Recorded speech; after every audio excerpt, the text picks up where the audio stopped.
The 2020 elections, the perfect opportunity for the American people to click a refresh button on the stagnant swamp that is national American politics. You would think, as a big opportunity that only comes every 4 years, that we would take it seriously and talk about ideas to better our lives, to improve the basic quality of our existence in this nation.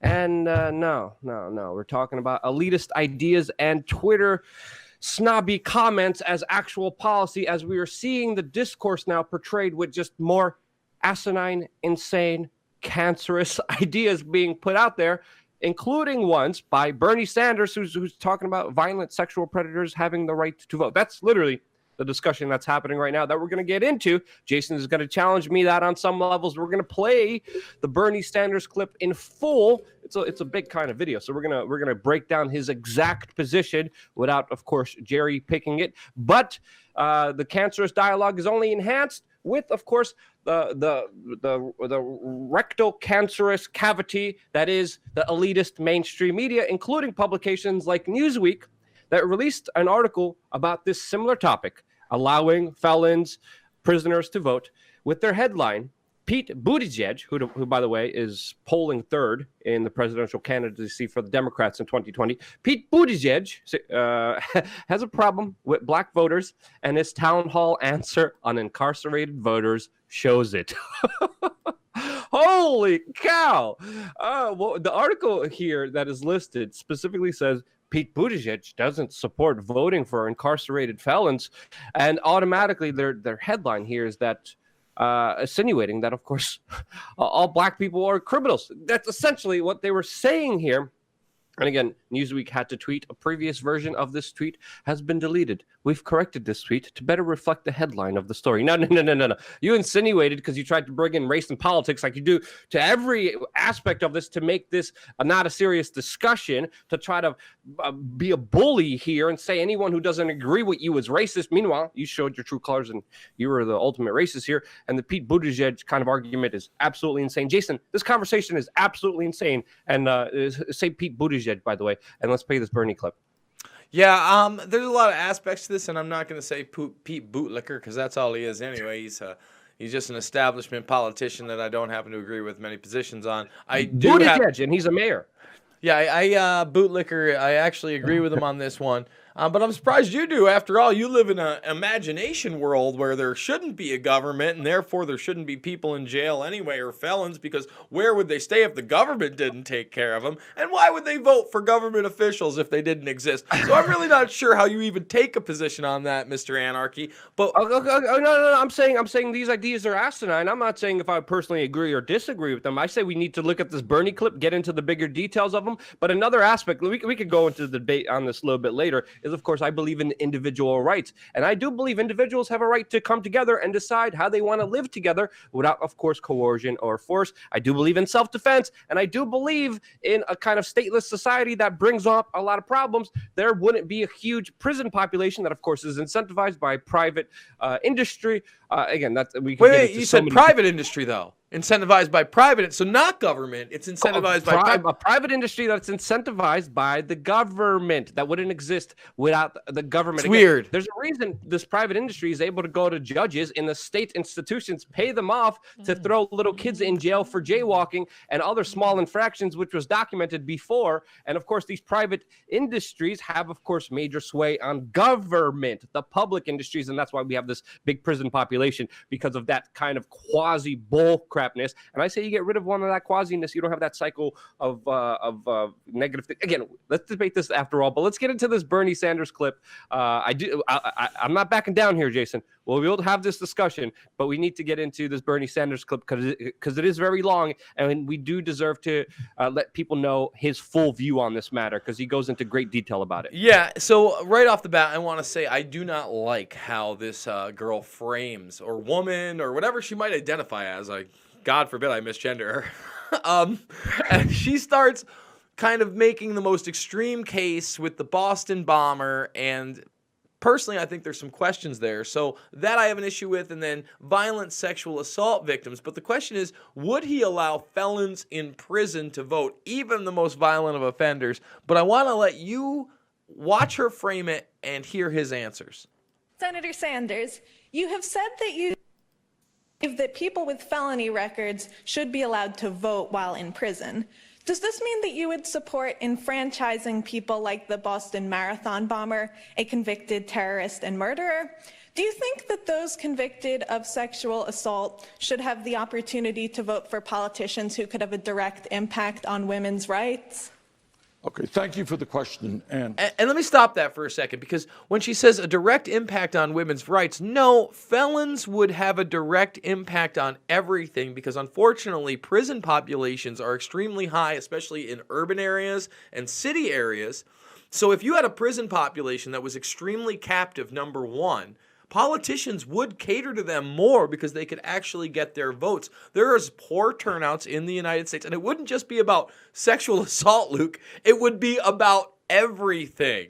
So I think you would have a higher rate of being able to get criminals in there. Now, that's not to say that there are a lot of people in there with non-violent felony offenses, especially with marijuana, that I think should absolutely be able to vote and be released, quite frankly. Why is that? That's government doing stupid rules there. It's not true. Listen, policies I talk about all the time. You want to talk about government? Listen, we could talk about districts and yada, yada, yada. I just don't think that people with actual felony records inside of jails should be able to vote. We can have the conversation once they've paid their quote-unquote debt to society. Let's hear what Bernie has to say, though. I'm sure the audience would like to hear that. And let me just say this.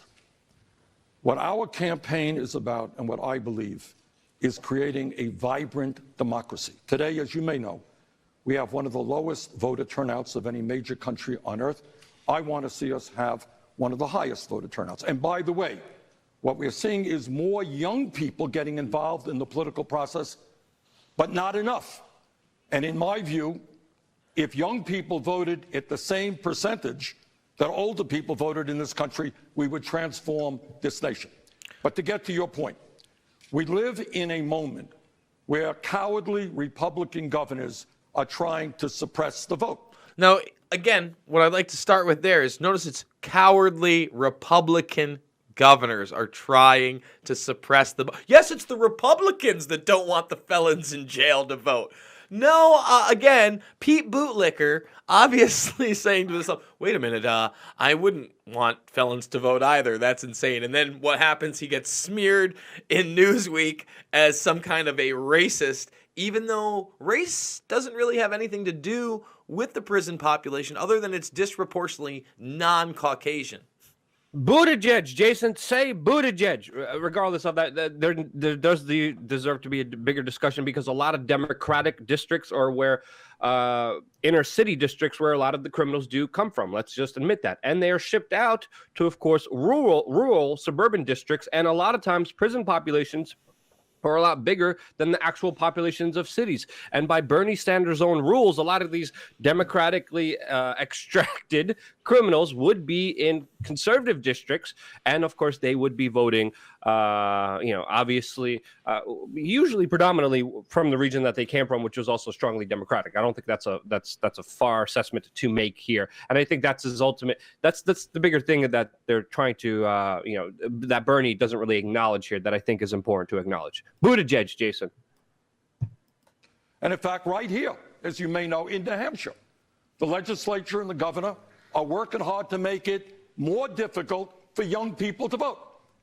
And to me, that is an incredibly undemocratic, un-American process. And I say to those people, by the way, if you don't have the guts to participate in free and fair elections, you should get another job and get out of politics.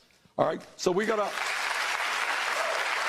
Free and fair elections. You notice how he's kind of like pushing the issue, but here's where he gets to the nitty gritty, and I will give him credit. He does not hide his position. This isn't something that we can debate. This is exactly what he thinks. Go ahead. At least he's honest. And when he talks about voter suppression, we really should look into what exactly he's talking about that's happening, because it's most likely voter ID laws that I think people are trying to pass. That's what I believe. I'm assuming. I haven't looked into it, but I bet that's probably it. Which again, it's not really voter suppression. It's just making sure. I mean, the dialogue's destroyed here. Let's keep going here. So here is And to answer your question, as it happens in my own state of Vermont, from the very first days of our state's history, what our Constitution says is that everybody can vote. That is true. So people in jail can vote. Now, here is my view. If somebody commits a serious crime, sexual assault, murder, they're going to be punished. They may be in jail for 10 years, 20 years, 50 years, their whole lives. That's what happens when you commit a serious crime. But I think the right to vote is inherent to our democracy. Yes, even for terrible people. Because once you start chipping away and you say, well, that guy committed a terrible crime, not going to let him vote, or that person did that, not going to let that person vote, you're running down a slippery slope. Now, I want to stop it there because the slippery slope argument here, I think, could be very, very well made if we were talking about speech. I don't think anybody should be able to have their speech restricted for any of these things. However, when we're talking about voting on legislative bodies and policies, I'm sorry, I don't want the triple murderer to have the same say that my neighbor Larry has, Luke. Yeah, I wonder if Bernie Sanders would stand up for felons' rights to have the Second Amendment, which is also very important to protect yourself and to express yourself in this country. Would he stand up for felons having the right for a Second Amendment? In the conundrum here, again, I'm standing up for democracy. I'm standing up for the will of the people, including people who made a mistake. Again, it's a very kind of motherly, leftist, liberal, kind of democratic idea. But again, there's a lot of things to break down here, a lot of nuances that, of course, we're going to be talking about later on, but let's keep this going. So I believe that people who commit crimes, they pay the price. When they got out of jail, I believe they certainly should have the right to vote. But I do believe that even if they are in jail, they're paying their price to society, but that should not take away their inherent American right to participate in our democracy. Applause for the answer. My follow-up question goes to this being like you're writing an opposition ad against you by saying you think the Boston Marathon bomber should vote not after he pays his debt to society, but while he's in jail. You sure about that? Well, Chris, I think I have written many 30-second opposition ads throughout my life. This will be just another one. But I do believe, look, you know, this is what I believe. Do you believe in democracy? Do you believe that every single American 18 years of age or older who's an American citizen has the right to vote? Once you start chipping away at that, believe me, that's what our Republican governors all over this country are doing. They come up with all kinds of excuses why people of color, young people, poor people can't vote. And I will do everything I can to resist it. This is a democracy. We've got to expand that democracy. And I believe every single person does have the right to vote. So I want to just talk about a couple things right there. I want to talk about how he again reiterates Republican, sneaks in people of color. But the bottom line is if you've committed a violent crime, a felony-like crime, again, when we're talking about drug offenders, we can have that discussion. We can have the discussion that once you're out of prison for whatever crime it is that you committed, you may be able to vote. But I just can't get down with the fact that he thinks that voter suppression is akin to not letting felons vote, or that this is some kind of a slippery slope, because we're not talking about speech. And like Luke, you said, the First Amendment, yeah, there's a real slippery slope there. The Second Amendment, there's been a sliding. Forget about slippery. I mean, people are tumbling down that, and Bernie won't speak there. I want a constitutional republic where people take part locally in their elections and, of course, in the larger elections across their states and their country. Yeah, the Second Amendment is a part of our democracy. And of course, he's using democracy. We live in a democratic republic. People need to understand that, where the will of the minority and also the majority are also met equally the same, not just a wolf deciding, wolves deciding what sheep should eat. That's the pretty much definition of democracy that people need to understand here. And again, there does, I believe, I agree with you on this one particular level. There should be maybe a different discussion about if someone supposedly did their time, if they were served justice, if they finished their sentence. I think that conversation is worthwhile and should be had. But he says that first, but then he said, no, everyone should vote. And I'm like, again, it's his opinion. The main argument that I'm making here, Jason, is that this is just an absolute insane microcosm that doesn't really affect the majority of America. This is the kind of the dialogue on the 2020 election is just getting more kind of smaller, more kind of insane. And in my opinion, I have the opposite belief of Bernie. I don't think no one should vote voluntarily, and that's my perspective. So obviously, I'm seeing things a lot different than he is. But this is, Jason, I think it's fair to call a bigger political play here for, of course, votes for his party, for his ideas under the Democratic liberal kind of side.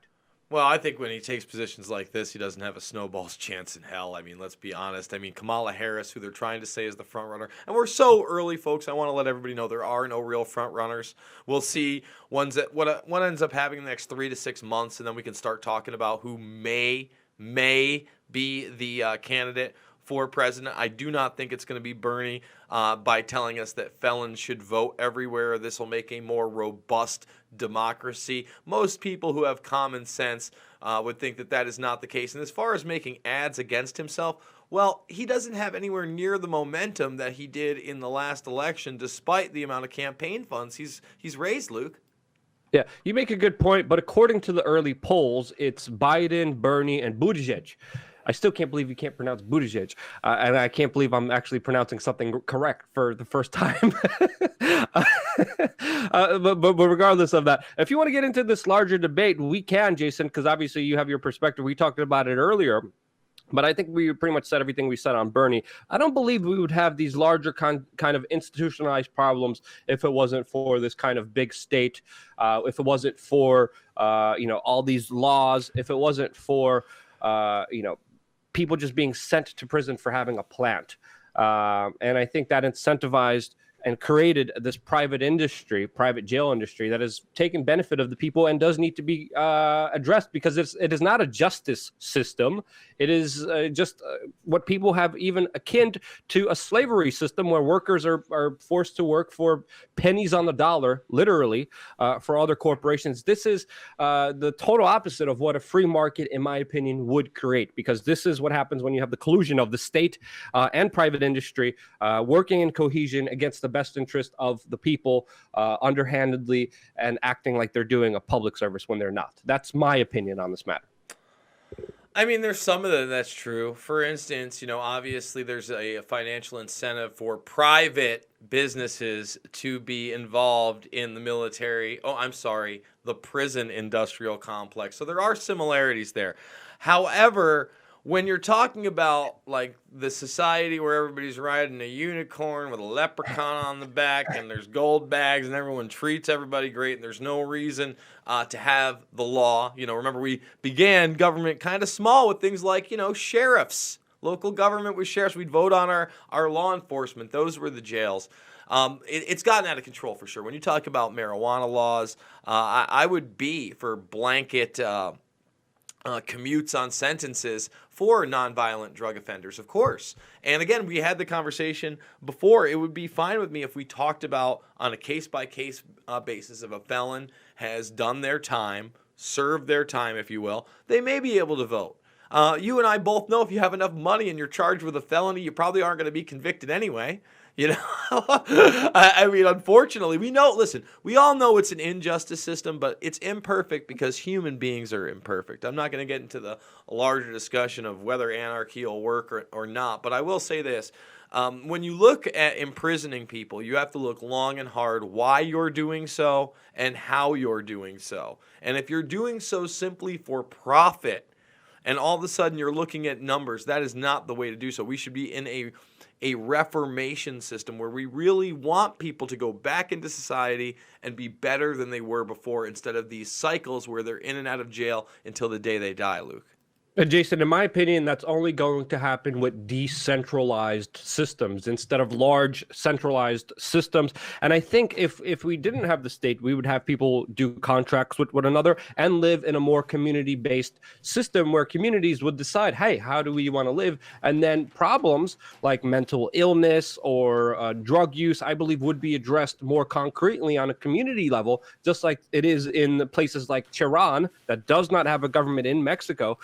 And essentially, a lot of this stuff is because of people coming together, caring for one another. But when you have large systems, everyone's all in out for themselves. Bernie Sanders like, let's everyone vote. Let's do all this. Everyone's just vying for power, and that's what happens when you have this vacuum of power in a centralized system. That's my main kind of argument and philosophy that I kind of just want to break down and make people understand. Not really counter what you're saying. What you're saying, has some merits, but to me, the road to the road that I believe is best to be on is the one to decentralize a lot of the authority, a lot of the power away from the bigger powers, the bigger monopolies. That's my opinion. That's why the easiest way for me to explain that is just like anarchy, not the type of anarchy you see on the mainstream media, but the philosophy of anarchy.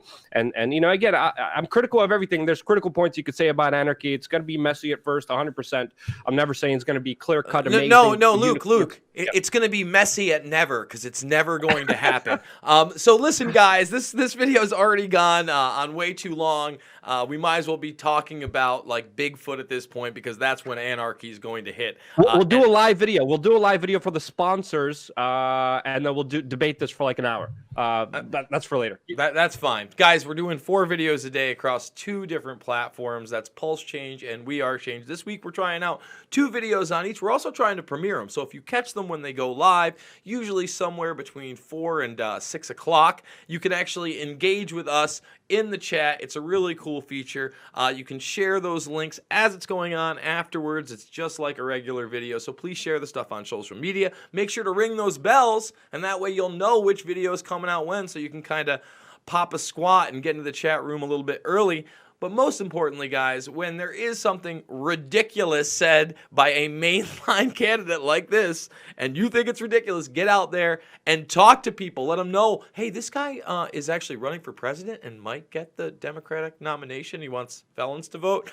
These things are important. That's why we cover them, and we'll be covering stories like this a lot more as the election heats up. Thanks, everybody, and we'll see you soon.